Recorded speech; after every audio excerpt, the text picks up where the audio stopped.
성부와 성자와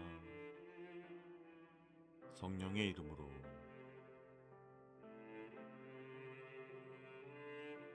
2월 13일 금요일, 사랑들이 루터교회 새벽 말씀 묵상을 시작하겠습니다.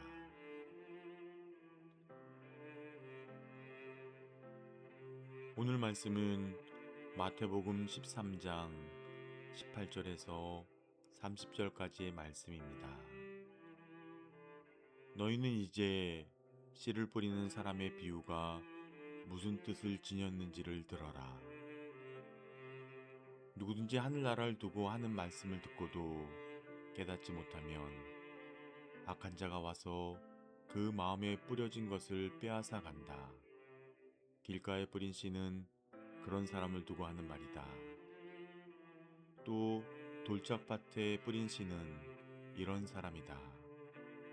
그는 말씀을 듣고 곧 기쁘게 받아들이기는 하지만 그 속에 뿌리가 없어서 오래 가지 못하고 말씀 때문에 환난이나 박해가 일어나면 곧 걸려 넘어진다.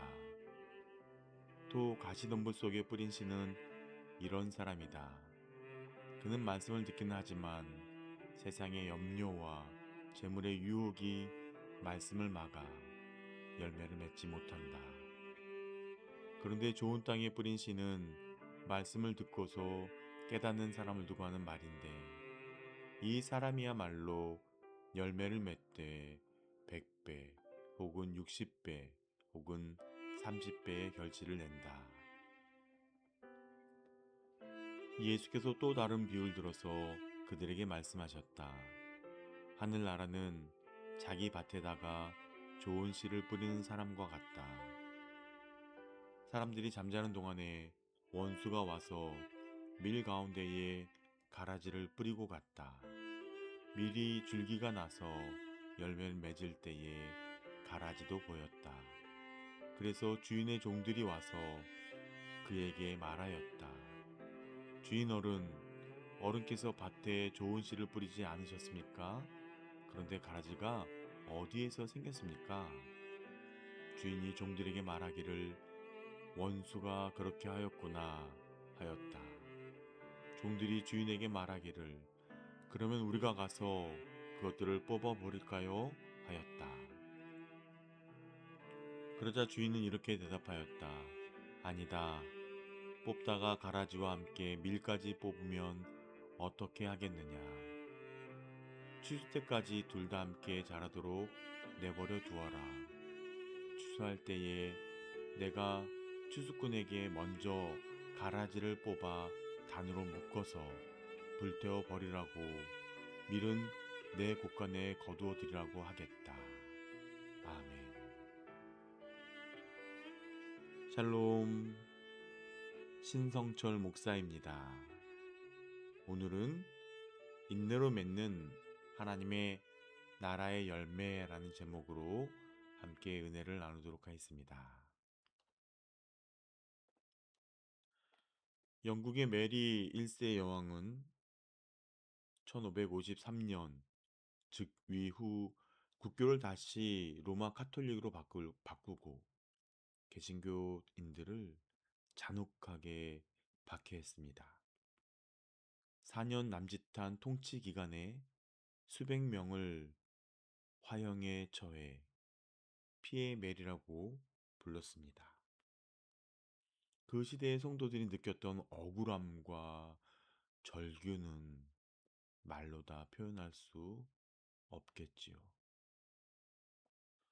오늘 본문은 바로 이 질문, 왜 하나님은 악을 당장 심판하지 않으시는가에 대한 예수님의 대답입니다.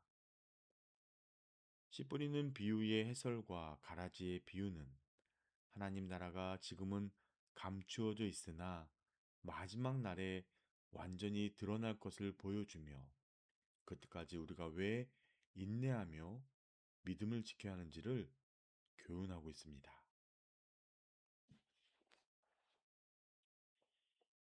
본문 18절에서 23절까지는 씨 뿌리는 비유이지요.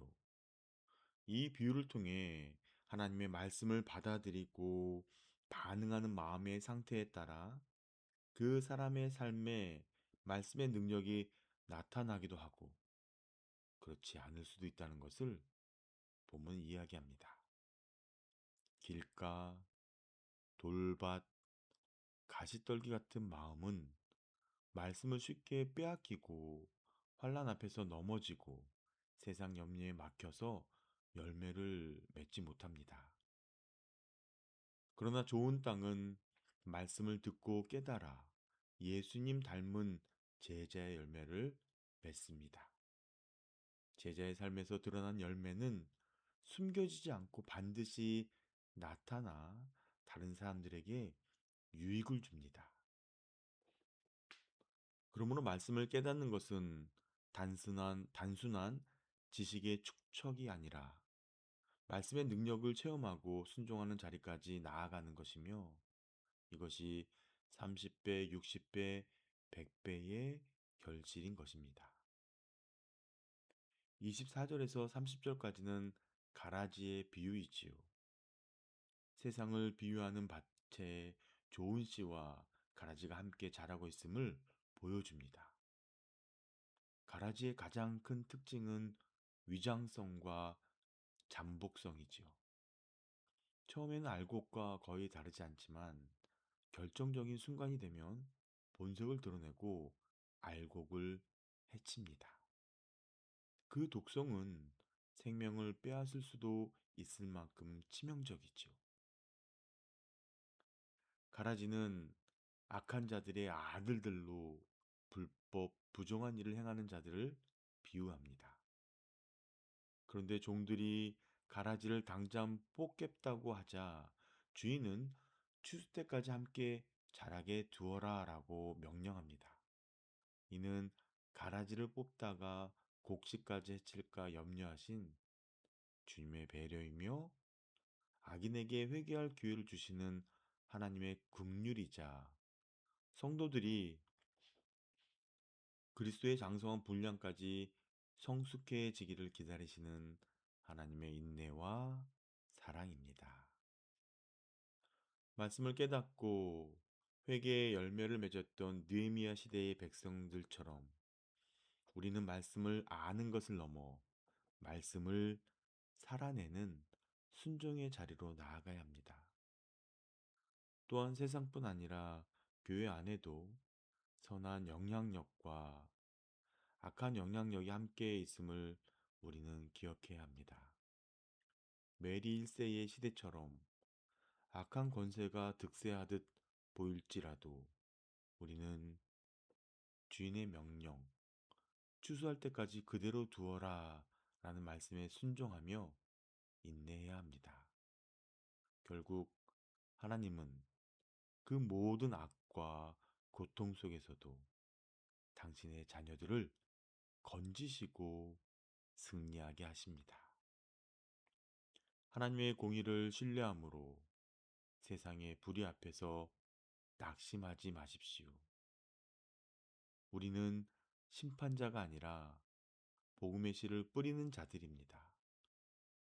주님이 다시 오시는 날까지 입술로 그리고 삶으로 복음을 전함으로 주님께 잘했다, 충성된 종아 라는 칭찬을 듣는 일꾼이 되시기를 소망합니다. 기도하겠습니다.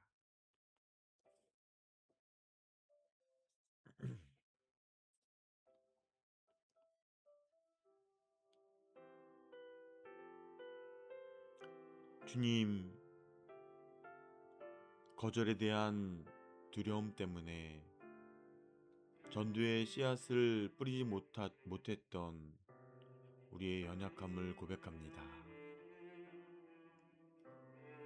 세상의 유혹에 휘둘려 우리 안에 뿌려진 복음의 능력을 잃어버렸음을 회개합니다.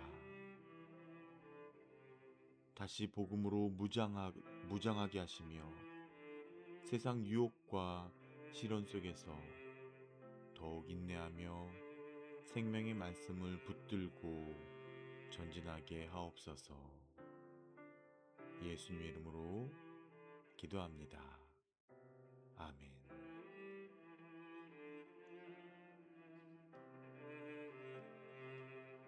오늘의 묵상 질문을 통해 깊은 기도의 자리로 나아가시기를 바랍니다. 사랑하는 성도님들, 오늘도 모든 지각에 뛰어난 하나님의 평강이 그리스도 예수 안에서 여러분의 마음과 생각을 지켜주실 것입니다.